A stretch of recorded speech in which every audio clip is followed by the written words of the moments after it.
Hello everyone and welcome back to 10 Years of Doctor Who Fan, the series that looks back at my time as a fan of the greatest show in the galaxy. This time I'm focusing on 2013, the year of the Doctor, the show's 50th anniversary, and wow, as always, a lot of stuff to talk about in this one, so let's just go straight in, I suppose, with the Doctor Who that we got on television in this year. There was Series 7B and the two specials, the 50th anniversary special and the Christmas special. Those two I'll be talking about a little bit later, but first, Series 7B, the second half of the series, following on from 2012's first half, introducing the modern day Clara who travelled with the 11th Doctor, 8-episode run. And you know, yeah, at the time I quite enjoyed it. You know, I took ownership of it, I liked it. But looking back in hindsight, a lot of Series 7, but particularly Series 7 Part 2, it just doesn't tick the boxes for me. It doesn't work. There's not any sense of cohesion, no standout stories. It's just a bit meh, really. But certainly at the time, I really did like it. You know, the Bells of St. John, a great opener to this run of episodes. Rings of Akaten, not so great an episode. One that I've been on and off about for a few years now, but I think I've settled on off. It's not Doctor Who at its best, in my opinion. Cold War is okay. Hyde, again, a slightly iffy one. Then what's next? Journey to the Centre of the TARDIS, is that the next one? Again, not a great story. The Crimson Horror, on the other hand, yes. I absolutely loved it. Loved it at the time, and still do. A really great story. Probably my favourite of the run, actually. The whole of Series 7. Then Nightmare in Silver, again, just another letdown, to be honest. And The Name of the Doctor, which is alright, but I don't know, there's something about it that I'm not really a fan of. But like I say, certainly at the time, it was an exciting run. I was excited to find out what was going on with Clara, the enigma of who she was, the impossible girl.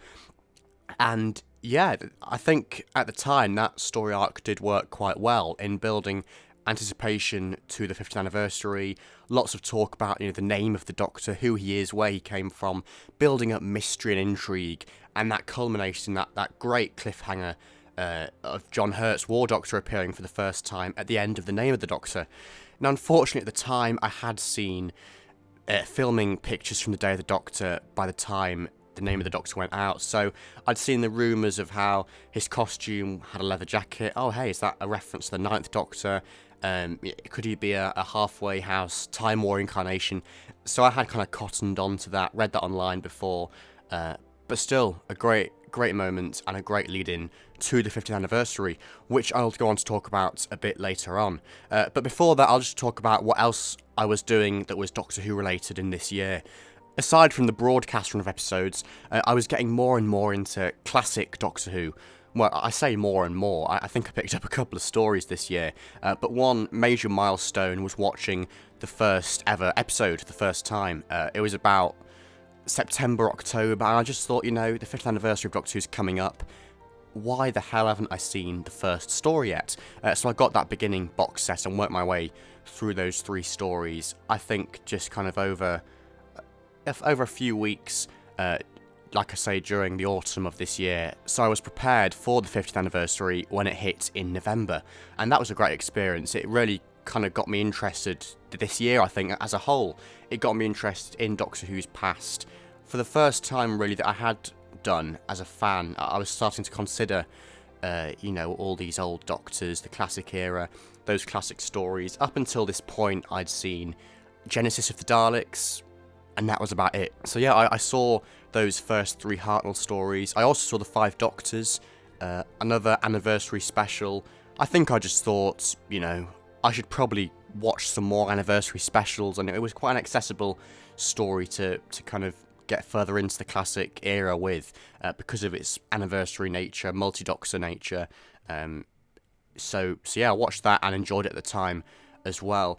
I don't think I watched anymore, but maybe stuff like City of Death, which I watched at some time around this period, I think, but not loads of classic Who by any means, but I was slowly but surely getting further into that era and developing an interest in what had come before, and I think a big part of that was being inspired by the show's 5th anniversary and that interest that was around about, its heritage and its past and its history, and what that meant for its present and future, I guess. In previous editions, I've talked about how round about this time I used to run a Doctor Who museum in my bedroom. So, having my shelves displayed, usually in a unique way, and running it every March and letting visitors in to come and see. I think charging them about 50p, maybe £1, to come and look round my collection, which was developing more and more over the years. And this year was no exception. I ran that again. I've got some images from this one that I found in my archive, and I'll show them up on the screen now. Basically just, like I say, different displays of figures. I think I did a kind of 10th Doctor, 9th Doctor thing on one side of my shelves and a 11th Doctor thing on the other side, with figures, with books, all sorts of stuff, and character building as well. That was a big part of it, because that was becoming more and more in at this time. This year was also the year that I managed to get an image of mine into Doctor Who Adventures magazine. It was one of those things they used to do, one of those features, a kind of drawing tutorial, where they gave you a basic outline and showed you how to develop it into a drawing. And so I drew it and coloured it in felt tips, and probably just sent it in on the off chance, just for the hell of it. And then sometime that year, don't exactly remember when, but it was printed in an issue. So that was a little claim to fame. For my endeavours, I got one packet of something, Monster Invasion cards, Alien Attacks, something like that, in the post. So yeah, that was nice, and that was part of my museum thing as well. It was one of the highlights of my collection, I suppose, at the time, which has developed since, but certainly at the time that was quite a big thing for a 12-year-old child. I always like to talk about the merchandise of a particular year in these videos, and 2013 was a pretty great year for Doctor Who merchandise in most areas. In terms of the figures, the 5-inch range in 2012 had already started to go downhill, and so by 2013 we weren't getting 5-inch new series figures. I believe there was the odd classic release, but I wasn't collecting them at the time because I wasn't as interested in that era of the show. But certainly in 2013, no new series, Doctors, Companions, Claras, Monsters, anything like that at all. That was all replaced by the 3.75-inch range. And I collected them at the time, those figures, the Spin and Fly TARDIS, the 2 time zone playsets that were released. And look, to be honest, I did enjoy collecting them at the time. I think in hindsight, I have mixed feelings about the 3.75-inch range. I think it was not good, but okay whilst it lasted. It did the job. And, the sculpts and paint jobs weren't terrible.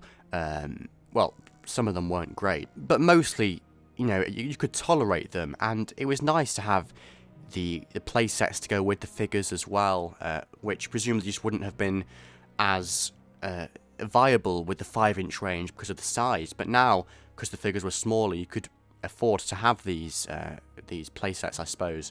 And yeah, I liked the range at the time. I liked collecting those figures, that first wave, trying to find some of the chase variants, but failing, unfortunately. That was a fun little incentive as well. And I didn't think they were that bad at the time. Like I say, in retrospect, my feelings have changed a little bit. And I'll talk more about the 3.75-inch figures as these videos go on, I suppose, as the series goes on into 2014 and 15 and 16, when the line eventually kind of died away, unfortunately. Yeah, but certainly in terms of the 5-inch figures, there were no new series characters at this point. One thing we did get, however, was the Toys R Us Dr. Dalek sets throughout the year. I believe they were released in 2 or 3 waves, and basically for about £20, you got a Doctor and Dalek figure from a particular story, and there was one for each Doctor, so there were 11 sets in total across the year, across these 3 waves. Now, as I've already mentioned in this video, I wasn't hugely interested in the classic series by this point, so guess what, I focused on just getting the new series Dr. Dalek packs in this year, which, I kind of regret in hindsight, but then again, there were some great variants in there. That the 9th Doctor and the Emperor's Guard Dalek with the black dome in the new sculpt, a Series 1 Dalek in that new sculpt, and a black sweater Ninth Doctor figure, great to have in the collection. The 10th Doctor and Crucible Dalek, not the greatest set, admittedly, but at the time I didn't have that sculpt of the 10th Doctor, or that Dalek, in fact, the Crucible Dalek. I hadn't got my hands on a Stolen Earth set by that point, so they were good to have, and you could swap the Crucible arm for a normal plunger arm with that Dalek, so you could effectively have a standard Dalek, and I hadn't picked up a Progenitor Dalek by this point, so that was good to have in the collection. And I also liked the revised paint app, which was a bit more gritty. The colours had been altered, darkened a little bit, and you got that weathering as well, just to really bring the domes and features of Dalek out. So that was nice. And then the 11th Doctor set was from Asylum of the Daleks, possibly my favourite of the ones that I got, to be honest. A really great metallic strategist Dalek in a metallic blue, and then the 11th Doctor with his blue bow tie from that Series 7 episode. Really great figures, all 3 packs in fact, and I got loads of use out of them in projects that I will probably go on to talk about later in this video, or later in the series, definitely. The very first kind of experiments I did with figure adventures before I started doing the stop motion stuff. But yeah, 3 great figure packs. I just sort of wish I'd got the classic ones at the time as well, some of the ones I could afford, but the new series packs were great, and I really enjoyed them at the time. Other merchandise, there was the character building stuff. You had the 11th Doctor microfigure wave, which I collected all of, and the revised 11th Doctor set, not 11th Doctor, the 11 Doctors set, you know what I mean, with all the Doctors in it, a couple of new variants, about 3 or 4 I think. The rest of them were the same, so it was basically a bit of a con, if I'm honest. Just stick a nice silvery TARDIS on the front and pretend it's a whole new set, which I suppose worked for new buyers, but for fans was slightly irritating. So I think I waited until that one had been reduced to about half price at the time before I added it to my collection. I'm trying to think, I don't think there were any play sets or anything else in that year, in 2013. It was the first year that there were signs of the character building range fading, I think, really. I think it was 2014 when the final nail was hit on the coffin and the range ended for good. But it was good while it lasted, and certainly in 2013 it was nice to have those new Doctor variants. As well as this, I picked up the 5-inch Victory of the Daleks set this year. Again, a great set. I just love the fact that there is a 5-inch Doctor Who figure of Winston Churchill. I think that's brilliant, with the changeable piece V hand bit and the changeable head and glasses. I just love it. It's such a unique, quirky figure to have in the collection. Why not have Winston Churchill? God knows why character went with scanning Ian McNeice and Winston Churchill and working on a figure of him, presumably for the main range of figures back in 2010. I guess it was held back until 2012-13. But yeah, I'm not complaining. A nice quirky figure, and one that I got a bit of use out of for future projects. And with him you got a nice Ironside variant with the teacup sink plunger arm variant, which was nice to have. So yeah, 2 other great 5-inch figures to add to my collection this year. And finally for this section, 2013 saw a really great Doctor Who card series released called Alien Attacks. It was by Topps, I think, the same people that do the Match Attacks stuff, and it was basically just a spin on that name, Alien Attacks. So you had the attack and defense scores on the bottom left and right of the cards, and some great characters in there. I seem to remember they're categorized as aliens, humans, Time Lords, cyborgs, stuff like that. And there were 2 sets. The first one was released around spring 2013, I think, and then the second set, close to the 50th anniversary itself, was actually called the 50th anniversary set, I think. And that second set in particular, I really enjoyed collecting, because it had 5, 6, 7, some number of costume cards as part of the set, which were slightly thicker cards that had bits of... I'm not sure if it's actually the original costumes used, but certainly the same fabric or replica costume bits from various characters from the show. There were things like the Master's straitjacket from The End of Time, the 11th Doctor's green coat from Series 6, little small guards, unit guards, and stuff like that as well. And I actually managed to get quite a few of these cards. I'm not ashamed to admit that at the time I literally went round shops feeling the packets, bending them just slightly to try and see if there was a costume card in there, because you could tell basically just by bending them slightly, because these cards were thicker than the rest, so you could tell if there was one in that packet or not quite easily. I did get some funny looks, I think, from doing that, but out of it I got 3 or 4 of the cards, I think, and some duplicates, which I then went to go on sale on eBay. So it was all good fun in the end, and some nice costume cards to add to the collection. So overall, 2013 was, like I say, a pretty good year for merchandising. But there were certain lines like the 5-inch range and the 3.75-inch range from Character Options, which was starting to show signs of decline, and starting to fade away into the nothingness, which was a shame, but it was good while it lasted, and there was some great stuff released in this year, definitely, to commemorate the 50th anniversary of the show. And on the subject of the 50th anniversary of the show, let's talk about the Day of the Doctor itself, the 50th anniversary special for Doctor Who, broadcast on the 23rd of November 2013. And yeah, I have a confession to make, I think, at this point. Perhaps my biggest regret as a Doctor Who fan is not watching the Day of the Doctor live, let alone at a cinema or one of the screenings they were doing. Basically, to cut a long story short, I have mentioned on this show, this series in the past, that I used to be a cathedral chorister, and I used to have a nice treble voice, which was like a soprano, a high boy's voice. And so the choir master of my choir put me forward to go and sing a solo part in a external commitment of one of his friends, at a concert. And the incentive, to be fair, was that I was getting paid 30 quid to do it, which I think I spent on one of the Toys R Us Dr. Dalek sets. But the downside, the big downside, was that it was on the 23rd of November. And, I debated about this in my head and with my family, and eventually agreed to do it.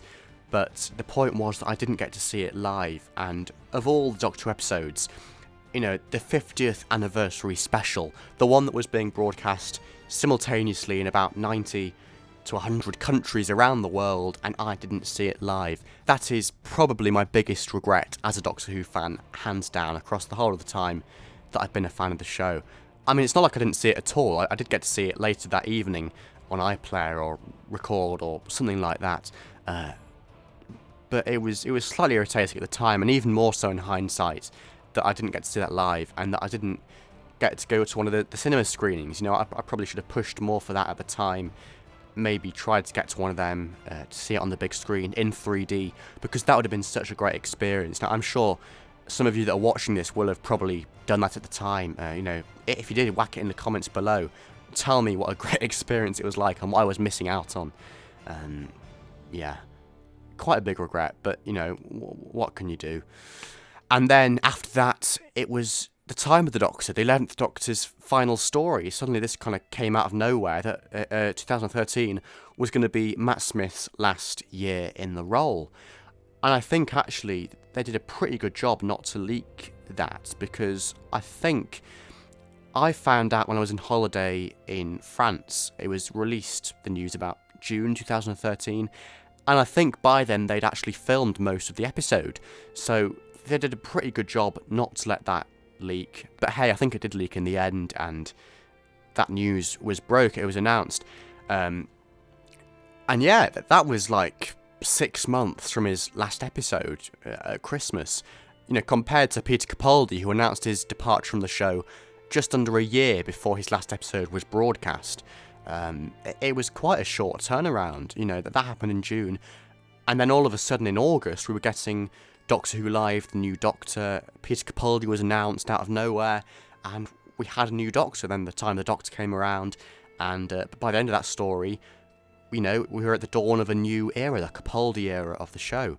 As if, having a 50th anniversary special wasn't enough for the anniversary year, we got a new Doctor at the end of it as well. So let's just spare some time to talk about the time of the Doctor, which was, it's not the best Christmas special, not the best regeneration episode, and certainly wasn't at the time either. I possibly didn't mind it quite as much at the time, but I never really thought much of it, to be honest. And Peter Capaldi's 12th Doctor, I wasn't entirely convinced by at the time either, both when he was revealed in August on Doctor Who Live, and when his first scene was premiered, the regeneration scene at Christmas, because in August his name had been rumoured for the part a few days before that atrocious Doctor Who Live thing, and I think because it had been rumoured basically and it had leaked and his name was already in my subconscious, it wasn't a surprise basically when I watched it live, so I just kind of thought, oh, okay. I didn't really have any hard feelings about him being older, I think. It was more to do with the fact that his name had been rumoured and he'd been in Doctor Who before. It just felt like a bit of an anticlimax, I think. And then his first scene at Christmas, you could barely judge him from that. It was like 20-30 seconds, to be fair. And obviously, since, my admiration for the 12th Doctor has grown immensely. He is now my favourite incarnation. But at the time, those attack eyebrows, the stare at Clara, the 1-2 lines about kidneys, it just wasn't quite enough to convince me. And so we left 2013 with a brand new Doctor, and, it entered 2014, the start of a brand new era for Doctor Who, a very exciting time. So I guess that is an apt place to draw this edition of 10 Years of Doctor Who Fan to a close. So thank you very much for watching. I do hope you've enjoyed it, and please comment below your thoughts on the video, thoughts on what I've said, your memories of this year, what you were up to in 2013, what you thought of Series 7B, of the merchandising situation of the figures, the cards, DVDs, I don't know, and of the anniversary special, and the time of the Doctor and Peter Capaldi's 12th Doctor at the time. What did you think when you saw him for the very first time, right back, 4 or 5 years ago now? Comment all that below, and I'll be happy to reply and read it and debate with you about whatever you want to debate about, really. So again, thank you very much for watching this video. It really means a lot. Please like, subscribe, share, comment, all that kind of stuff. And I'll see you very soon for some more new Doctor Who themed content. So that's all. Thank you very much for watching once more, and goodbye for now, guys.